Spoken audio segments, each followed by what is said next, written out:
Howdy, and welcome to this week's BFG review. As always, I want to thank anyone who's watched my previous videos and remind everyone to please like, share, and subscribe because it really does help grow the channel. Now, with that out of the way, on to this week's review, which is Morbius. Directed by Daniel Espinosa and starring Jared Leto as the titular Dr. Michael Morbius, Adria Arjona as Dr. Martine Bancroft, and Matt Smith as Milo/Lucian. Also starring Jared Harris, Tyrese Gibson, Al Madrigal, and apparently Michael Keaton, at least according to IMDb, but more on that later. Morbius follows famed biochemist Dr. Michael Morbius as he tries to cure himself and save others suffering the same fate. Desperate, Dr. Michael Morbius gambles on an ethically questionable potential cure by splicing bat DNA into his own. What at first appears to be a radical success inadvertently infects Dr. Michael Morbius with an insatiable bloodlust, turning him into a living vampire. Things get even worse when Dr. Michael Morbius's lifelong friend with the same blood disease also takes the cure and goes on a murderous feeding frenzy. So, before I start, this is a spoiler warning. There will be spoilers for this film and potentially Spider-Man No Way Home. I'm going to get into full spoilers for this film and the post-credit scenes because this film is trash and therefore cannot be spoiled. Also, it's a super predictable film, so once you start watching it, nothing's really going to be that surprising.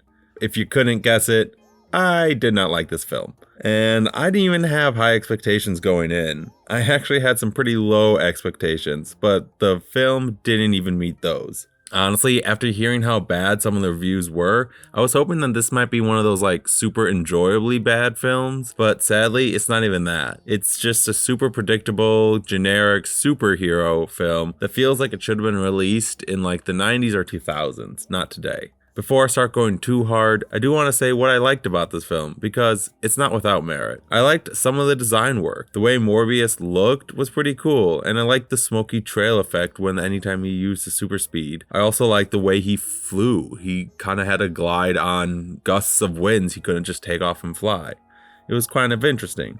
I also enjoyed Al Madrigal as one of the FBI agents. I thought he was pretty interesting and really funny, and should have been used a lot more. Jared Leto was also not bad as Dr. Michael Morbius. This was a more restrained performance from Leto, which I think would have worked in a much better film. Matt Smith is also super enjoyable as the villain. He seems like the only actor that knew what kind of film this was and just had fun with his role.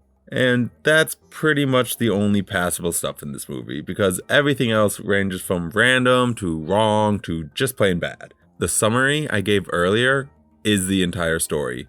Morbius and his friend become vampires, and then the friend starts killing people, so Morbius kills him. That's it. It's a super generic plot that mixes Venom with Spider-Man 2, which aren't the most critically acclaimed films, to say the least. A lot of the characters in this film are useless. The FBI agents play absolutely no role. They could be cut entirely from the film and it would change nothing.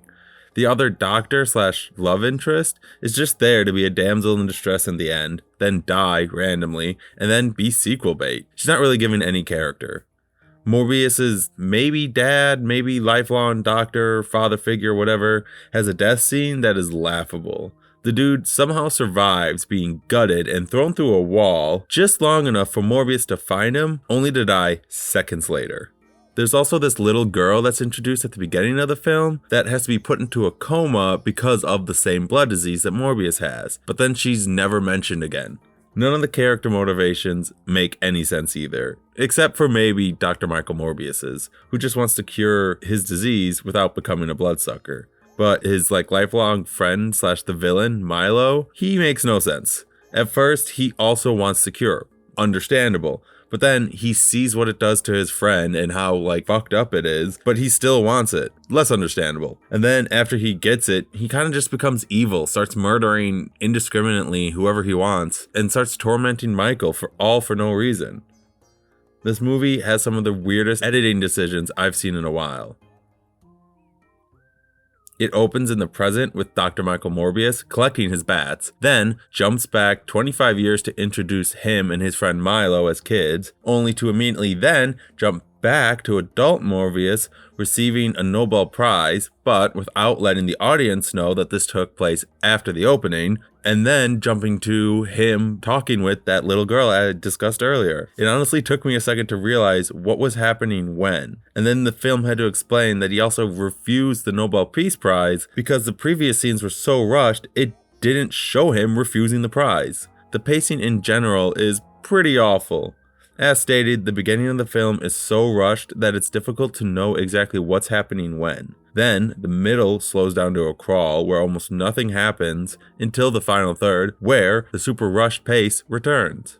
In it, Dr. Michael Morbius somehow turns a counterfeit currency lab into a biochemistry lab, then decides his only course of action is to immediately kill his lifelong friend. Then, after that decision, but before doing it, both his love interest and father figure die. But don't worry, because they each survive just long enough to pass on some generic final words.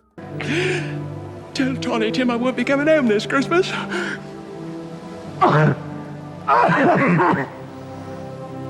Tell Scarlet I do give a damn. Most of the dialogue in this film is pretty generic. You might be wondering why I've been saying Dr. Michael Morbius so often in this review, and that's because that's how the film almost exclusively refers to him. They say it so many times, I'm not convinced it wasn't some kind of subliminal messaging to get us to really like the film. Clearly, it didn't work. The action is also super generic. There's plenty of shaky cam of quick edits, and it does slow motion at really random times. The final fight scene is the least creative finale I've seen, I think, ever. They fall down a building, tussle a bit, but in a cloud of smoke so you can't see anything that's happening. Then Morbius learns how to control bats, then he cures/kills his friend. It was suggested that he was going to do the same to himself, so that he couldn't hurt anyone else, but the film forgets about that because they've got post-credit scenes to get to. And oh my god, these are the most random, nonsensical, canon-breaking post-credit scenes ever. Again, here comes some spoilers. I'm gonna just run down what happens in these scenes so that I can tear them apart.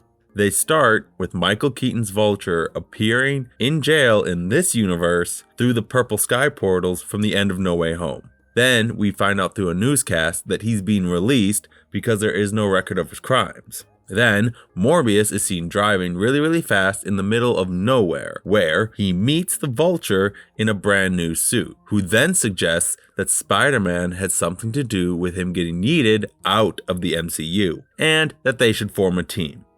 So, there is so much wrong with these scenes. First, the purple sky portals from No Way Home were drawing people into the MCU, not people out of the MCU. So why did Adrian Toomes end up there? Who knows? Also, why would the Vulture think that Spider-Man has anything to do with this? It makes no sense. It's just that's who he's connected to, and we have to remind people of that, and Spider-Man exists, so Spider-Man. How does he build a nearly identical suit when the first one was made from alien tech in the MCU? Also, why does he want to form a team? Why isn't his goal to get back to his universe, back to his family? What's his entire motivation in the film we saw him in? Nothing about these post-credit scenes makes sense. They are laughable. They almost are worth it to go see this movie just to see them. But now that I've described them to you, you don't have to see the movie. Honestly, these post-credit scenes are a perfect summation for the film. Because, in the end, Morbius is a messy yet generic, rushed yet boring, superhero film that was more concerned with connecting itself to other films rather than telling a meaningful, cohesive, or even enjoyable story. And sadly, that earns it a F letter grade. So, those are my thoughts on the film. Let me know your thoughts on the film, as well as your thoughts on the drawing in the comment section down below. Also, if you want to hear me have more in-depth discussions on film, check out I Know You with Derek and Jamie, anywhere you find podcasts. And don't forget to like, share, and subscribe, and hit that bell icon to be notified anytime I release a new video. Thanks everyone, and have a great day.